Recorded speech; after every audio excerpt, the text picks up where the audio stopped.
एकदम ठीक बा। का हाल चाल बा? कैसन बानी जरा बोलो। एकदम ठीक बा। वाह, सर्दी में भी इतना जोश। वाह क्या आवाज आ रही है। देखिए एक बात माननी पड़ेगी।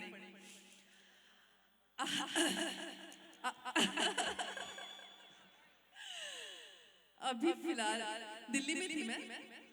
सुबह खांसी जुकाम बुखार सब कुछ हो गया। अभी भी आवाज बैठी हुई है। बट बख्तियार की जनता की, बख्तियारपुर की जनता की, मेरे फैंस की, आप सभी लोगों का इतना प्यार था कि मैंने बोला कि नहीं भाई हमरा के जाए के बाद अंकित जी ने इतना प्यार से बुलाया था तो हम भी बस यही सोचे कि अब तो भाई पहुंचना है बख्तियारपुर, कैसे भी ये भी हालात हो हम बख्तियारपुर जरूर जाई। अंकित जी के यहाँ एकदम पहुंची और सभी लोगों से मिली। ठीक बा ना? आप सभी को दिल से धन्यवाद, ढेर सारा प्यार कि आप लोग इतनी ठंड में सब लोग इतने प्यार से यहाँ पे आए हैं और सभी लोग ये फंक्शन देख रहे हैं। अंकित जी थैंक यू सो मच। आपने सभी आर्टिस्ट, डिम्पल जी भी बहुत ब्यूटीफुल। डिम्पल जी आइए आप भी आगे।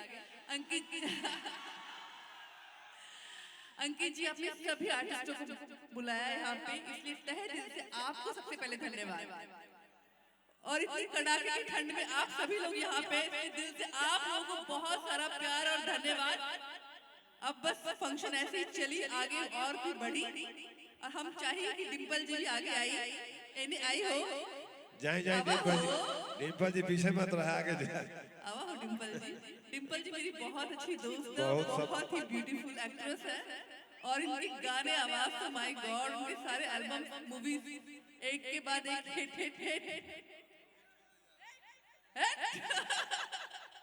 लिलिया बंगलिया से दवैया अभी ये सब होई। हम चाहते हैं डिम्पल जी भी अपनी सुरीली आवाज में आए और रूबरू हमारी प्यारी प्यारी ऑडियंस से रूबरू हो। और स्टेज पे जितने भी अतिथि बैठे हुए हैं उन सभी को शुभ शर्मा का प्यार भरा नमस्कार प्रणाम। नमस्कार। हाँ, छोटे बाबा को भी विशेष धन्यवाद। आवा हो डिम्पल, आपको भी शुभ रात्रि।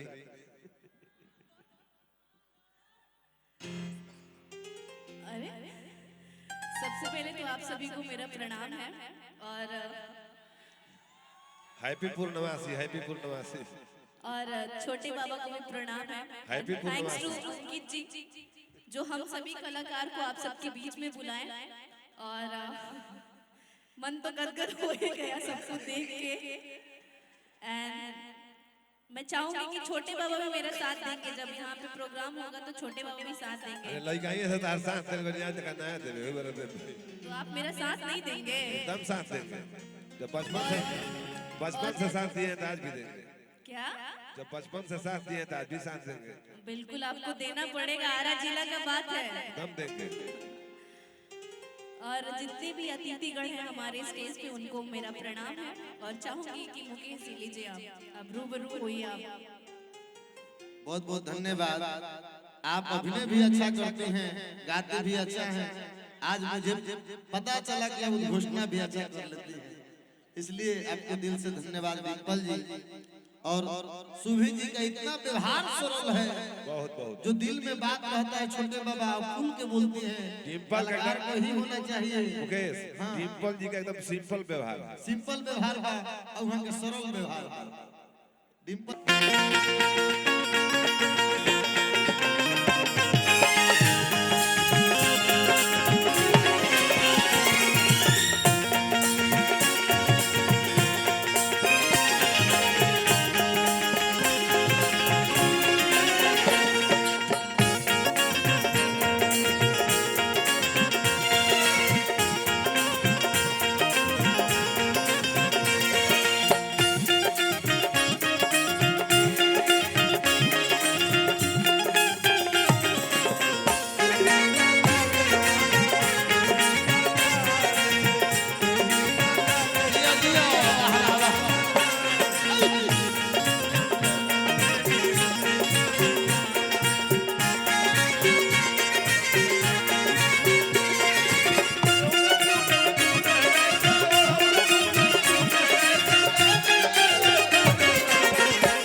मेरा भाई केआर पंकज, आप पेज को फॉलो कीजिएगा। डिम्पल सिंह प्यार से लोगों ने सिंपल सिंह कहते हैं, जो सिंपल रहते हैं अभिनय कला के क्षेत्र में। तो मैं चाहता हूं कि दो अभिनेत्री हैं, इसलिए हमने दो अभिनेता को बुलाया। सच्चाई बात है, ये तो शुरू से ही मेरे नजर में एगो विख्यात अभिनेता हो जाए, कुख्यात अभिनेता हो जाए। हम कुख्यात अभिनेता है ना, फ्रंट का और पिछुती का रहता है। आज से सारे यूट्यूब वाला भाई जितना है, ये दोनों अभिनेत्रियों का नाम आज से चेंज हो गया और पदवी बढ़ गया आज से। डिम्पल सिंह सिंपल और सुभी शर्मा सरल। वो व्यवहार में सिंपल है तो ये भी व्यवहार में सरल। सरल का मतलब वो सरल मत समझिए। और बहुत बहुत धन्यवाद अंकित जी के धरती पर आप लोग का पधारने का। और हमारे पावर स्टार का छोटे भाई और हम लोग का छोटे भाई ऋतिक सिंह जी पधारे हुए इस धरती पर। इस धरती पर बहुत बहुत सभी लोग का धन्यवाद। अंकित जी आज के बाद काल से खरमास चढ़ जाता है, हमने के कार बाजार से बंद हो जाएगी आज के बाद। तो हमने के 1 महीना बख्तियार पूरा रहेगा। ठीक बनू तो ऋतिक से शुरू कराइए। ठंडा लगे तो कहिए लोग अंकित जी से 14 दिवा देता है। हेलो सिंपल के बात देखिए, एगो भाई कहले कि सिंपल के क्या बोले बा, सिंपल है तो ना घबराइला है भाई, तोरे लायल है डिम्पल सिंह उर्फ सिंपल सिंह। गलती ना कहती हो। अभी हम अपने भाई के मंच हवाले करो ऋतिक सिंह जी, जेकर व्यवहार सरल बा, गीत गौ नहीं सुनो, बड़ा ही शानदार, जेकरा ऊपर मौजूद के सती कुंवारी माई की कृपा हो जाला। ये महाराज सच्चाई बात बा। गंगा के हुकछार पर सती कुंवारी माई के नाम लेला पर रुआ खड़ा हो जाला। बचपन से हम शिक्षा दीक्षा रही में आ रही क्षेत्र घर बाटे शहर में, लेकिन वो माई की कृपा जेकरा ऊपर भई, दुनिया के कोई बल बाका ना कोई सबके ऊपर वो महतारी की कृपा बनल रहे। मंच के माध्यम से ये कामना करो, साथ ही साथ बखोरापुर के काली मैया के और ये मंच के हवाले करो। ऋतिक सिंह जी रुआ बीच में गीत संगीत प्रस्तुत करी है और एक लाइन अपने कहो कि संसार खुद बीमार बा इका दवा दही, संसार खुद बीमार बा इका दवा दही, दर्दे जिगर और बढ़ा दही। संसार खुद बीमार बा इका दवा दही, दर्द जिगर यौरी बढ़ा दही। सब आदमी बेहाल बा दौलत के भूख में। सुभी शर्मा जी रिक्त रुपया मिली तो रिश्ता झट से भंजा दही। तू हाथ मत बढ़ाइयो कौनो फूल देख के, तू हाथ मत बढ़ाइयो कौनो फूल देख के, अंगूरी में कौनो चुटके से कांटा चुभा दही। ई दिल करी भरोसा जेकरे पर सरे बाजार में चूना लगा दही। जेकरा पर विश्वास करब वे विश्वासघात करी, यह कंजूस के सच्चाई बा। लेकिन आई हम कलाकार बानी, साथ ही साथ हमारे भाई कलाकार बने, तो कलाकार की ओर से मनोरंजन होला। गीत संगीत प्रस्तुत करे खातिर हम यह मंच माइक के हवाले करतनी। ताली मत बजाइए, जो है मुस्कुरा के आशीर्वाद दे दे। हम ऋतिक सिंह जी आपसे बड़ा गर्मी के मौसम हो गया। Hello hello hello hello hello, थोड़ा सा भैया थोड़ा सा लेवल बढ़ा दीजिएगा। ठीक है, मेंटेन रखिएगा।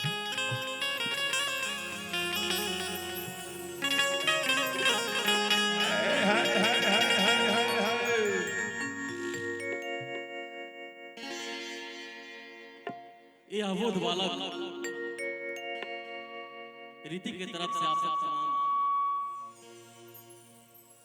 बाबा चाचा भैया जी भी आइल बा, हमारे मन में पूरा म्यूजिशियन टीम, छोटे बाबा रामंगिया भैया, मुन्ना भैया, टीकू भैया, रतन भैया, या मंच में जी भी भैया लोग बैठल बा। सबके पैर छू के प्रणाम करते हैं, वो ताली बजा के आशीर्वाद देते हैं। ऋतिक जब सब भैया लोग जब हार्दिक अभिनंदन कहला त हेतु के भौजी लोग काहे ना कहला सुरभि भौजी या डिंपल भौजी हो बा भौजियों को स्वागत बा डबल भौजी के हमारा अंकित भैया थैंक यू भैया जो अपने भाई को यहाँ बुलाए इसके दिल से धन्यवाद आपको। ऐसे ही आप बुलाते रहिए सब भाइयों को प्यार देते रहिए और माई से विनती करेंगे कि आप आने वाले समय में इस क्षेत्र का विधायक हो। स्टेज मां सरस्वती को लाए छोटे बाबा सही बात है ए से दू लाइन में माई के वंदना बा जरूरी है ओकरा बाद रवा जब आदेश करब तो हम वाह वाह वाह वाह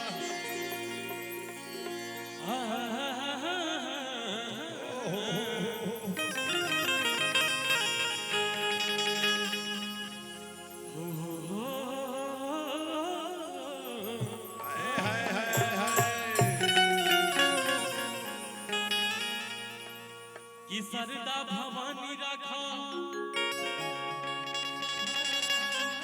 बीच बानी कि सरदा भवानी राखा सभा बीच बानी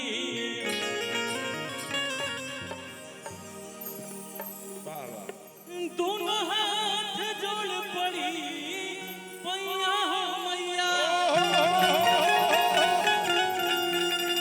अरे दुखिया कहीं बनी दुखिया में दीन बनी अना पूरा पढ़नी पढ़ैया